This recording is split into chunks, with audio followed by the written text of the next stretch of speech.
The Night Archive, Case File 002. My apartment added a door while I was sleeping. At 2:17 in the morning, someone knocked from inside my living room wall. 3 slow knocks. I turned on the lamp, and where a blank wall had been when I went to sleep, there was a red door. The paint was still wet. A brass number had been screwed into the center. 4B, my apartment number. There was no frame around it, no visible hinges. It looked as though the building had grown a door while I was sleeping. Then I noticed the peephole. I looked through it. On the other side was my bedroom, my bed, my sheets, my clothes lying on the floor, and beneath the blankets, I was still asleep. I watched myself breathe, slowly, peacefully. Then the version of me inside the bed opened his eyes. He stared directly at the peephole and mouthed 4 words. "Do not turn around." Behind me, someone knocked from inside my real bedroom. I did not turn around. I kept one eye against the peephole and reached for my phone. On the other side, the sleeping version of me sat upright. He looked exhausted, older somehow. A dark bruise covered the side of his face. He pointed towards something behind me. My bedroom door creaked open. I ran from the apartment. Or at least, I tried to. My front door would not open. The deadbolt turned. The chain was removed, but the door felt as though someone on the other side was holding it shut. I shouted for help. No one answered. Then my phone rang. The caller ID showed the name of my landlord, Mrs. Holloway. I answered before the first ring ended. "There's a door in my living room," I said. There was a long silence. Then she asked, "What color is it?" I told her it was red. She inhaled sharply. "Did you look through the peephole?" I said nothing. She already knew the answer. "Do not open it," she said. "Do not knock back. And if the person on the other side says they are you, do not believe them." The call ended. I immediately tried calling her back. The number was no longer in service. Someone knocked on my front door 3 times.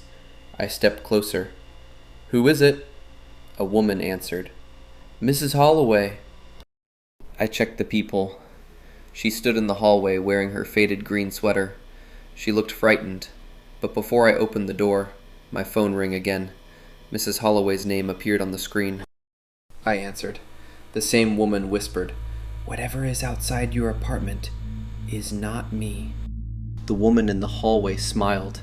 Then she leaned toward the peephole. Her eye filled the glass. "I know you're in there," she said. The voice came through the door and through my phone at the same time.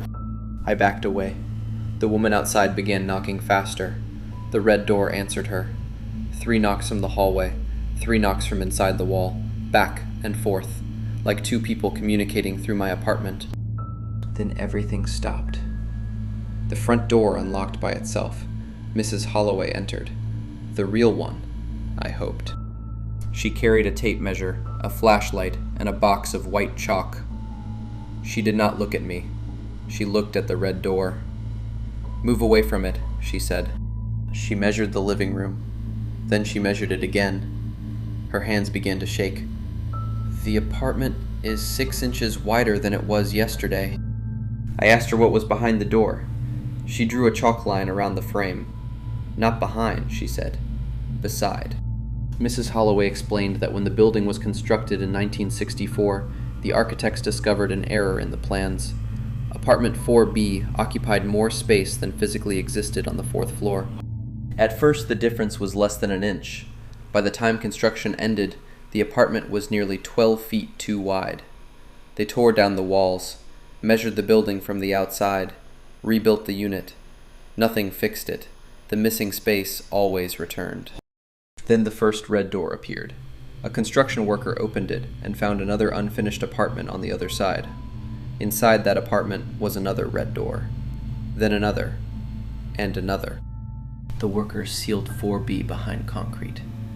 For 34 years, the building remained quiet, until a tenant moved into the renovated unit.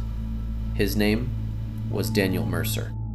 One morning, Daniel reported that his apartment had added a door while he slept.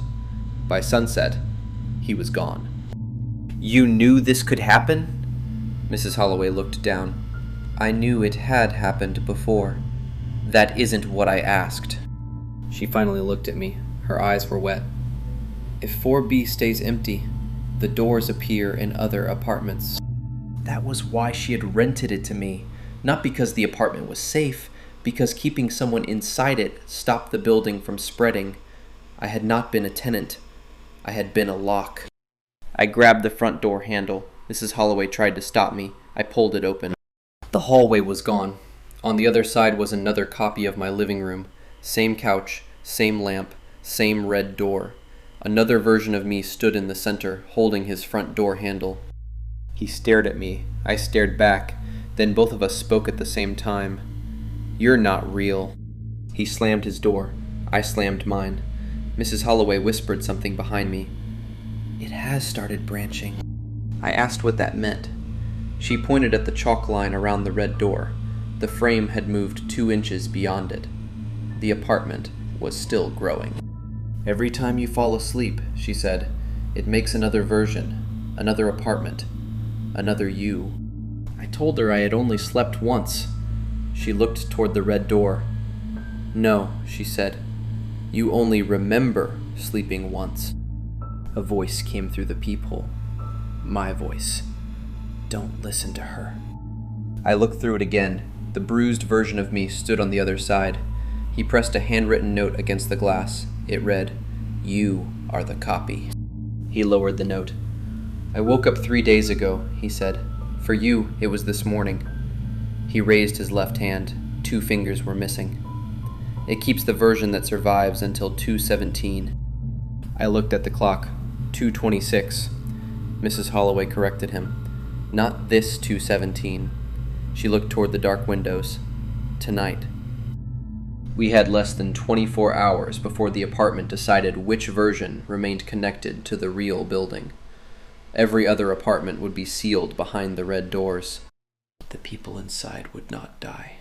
They would continue waking up, finding new doors, and creating new copies, forever. I asked how Mrs. Holloway knew. Her expression changed. "My daughter lived here." She took a photograph from her pocket.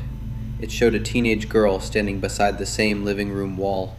A red door stood behind her. Written across the photograph were the words, "I am still in here." The handwriting looked fresh. Mrs. Holloway said the photograph changed every year on her daughter's birthday. Sometimes the girl looked older. Sometimes she looked injured. Sometimes other versions of her stood in the background. Mrs. Holloway had managed the building for 30 years, waiting for another door to open, not to save the tenants, to find her daughter. "I'm sorry," she said. "I needed the apartment to choose someone again." I wanted to hate her. Part of me did. But then something knocked from behind the red door. A young woman's voice whispered, "Mom?" Mrs. Holloway froze. The voice came again, crying this time. "Mom, please open it." Mrs. Holloway moved toward the handle. I grabbed her arm. She fought me. "That's my daughter. You said not to believe the voices. She knows my name. It knows everything you remember." Her daughter began screaming from the other side. Mrs. Holloway collapsed against the door. Then the screaming stopped.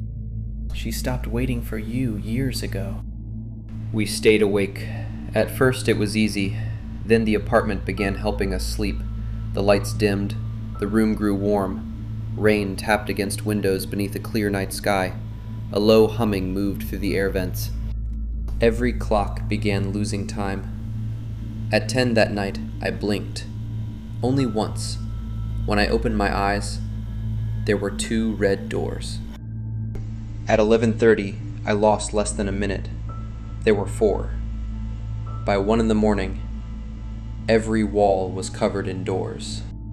Each peephole showed another apartment. One had flooded to the ceiling. One was blackened by fire. One contained an old man with my face. One contained no furniture at all, only hundreds of names carved into the walls. Every version believed they were the original. Every version had a Mrs. Holloway. Some were young, some were dead. One stood behind her daughter, without realizing the girl was holding a knife. Then I found a door that showed the outside hallway, the elevator, the carpet, the exit sign. I reached for the handle. Mrs. Holloway stopped me. Look closer. The hallway was almost perfect. But the exit sign read backward. It was another copy. At 2:16, every clock in every apartment synchronized. The second hands began ticking together. Hundreds of versions of the same room, hundreds of versions of me, all waiting for the same minute. Mrs. Holloway pulled the building's fire alarm from inside my apartment. The bell began ringing beyond one of the doors. "Only the real hallway has the building alarm," she said. We listened. Every door was silent, except one. Behind it, the alarm screamed. "That one!" We ran toward it. So did every other version. The doors opened at the same time. Apartments folded into one another. Living rooms overlapped. Walls passed through walls. Dozens of versions of me rushed toward the same hallway. Some were bleeding, some were starving, some had been trapped for years. All of them were shouting the same thing. "I'm the real one." I reached the hallway first. A hand grabbed my ankle. The bruised version pulled me backward. "You stole my morning!" he screamed. I kicked free. Then I saw Mrs. Holloway's daughter standing inside one of the apartments. She looked exactly like the photograph. 17 years old, terrified. "Mom?" Mrs. Holloway stopped running. Her daughter held out her hand. Mrs. Holloway looked toward the hallway, then back at the girl. She knew it could be a copy. She knew it could be the apartment wearing her daughter's face. She stepped through anyway. The red door closed behind her. I never saw her again. The clock reached 2:17. Every version rushed forward. The hallway began narrowing. Doors slammed shut one after another. I threw myself toward the elevator. A version of me grabbed my jacket. Another caught his arm. For 1 second I looked back. There were dozens of us, all with the same memories, all terrified of being forgotten. I did not know which one deserved to escape. I only knew I wanted it to be me. Ah! I pressed the elevator button. The doors closed. Every red door vanished. When the elevator reached the ground floor, the lobby looks normal. The night clerk asked why I was barefoot. I told him to call the police. He asked which apartment I lived in. 4B. He checked the directory. There was no 4B. Between 4A and 4C, the directory listed a room called Archive Storage. The police searched the 4th floor. They found a solid wall where my apartment should have been. No front door, no windows, no sign anyone had ever lived there. My name was not on the lease. Mrs. Holloway had never managed the building. According to city records, she had died in 1998, the same year Daniel Mercer disappeared. I left the building before sunrise. I booked a room at a motel across town. 1 bed, 1 bathroom, 1 closet, 1 front door, 4 doors total. I counted them 3 times. Then I opened my laptop. A folder had appeared on the desktop. I had never seen it before. The folder was named The Night Archive. Inside was an audio file containing everything I had just experienced, even the parts where I had been alone. I tried to delete it. An error message appeared. Occupant version accepted. Case file 002. Below it was another message. 26 versions rejected. 1 version retained. I checked the motel mirror. My reflection was smiling. I was not. Then someone knocked from inside the closet. 3 slow knocks. I counted the doors again. The front door, the bathroom, the closet, the door connecting my room to the room next door. 4. Then I looked behind the camera. 5. The new door is red. The paint is still wet. And when I look through the peephole, I see myself recording this story. Only the person on the other side keeps getting the words wrong. He says he escaped. He says he is the version the apartment chose. And he keeps warning me not to turn around. And that is where this file from the Night Archive ends. But one question remains. Did the narrator truly escape apartment 4B, or was he only the version the apartment selected to continue the story? Comment your theory below, and tell me, what do you think happened to Mrs. Holloway after she followed her daughter through the red door? Before you answer, count the doors in the room around you, then count them again tomorrow morning. If the number changes, do not look through the peephole. If you enjoyed this story, make sure to leave a like, subscribe, and comment your theories. It helps the channel grow, and it lets me know you want more stories from the Night Archive. If you have a scary story you would like narrated on the channel, send your true stories, original horror stories, or creepy experiences to narratednightmaresx@gmail.com. Your story could be featured in a future video on Narrated Nightmares. You've been listening to Narrated Nightmares. Until next time, check the locks, measure the walls, and count every door before you fall asleep. Because if your apartment adds a new one during the night, something on the other side has already started calling itself you.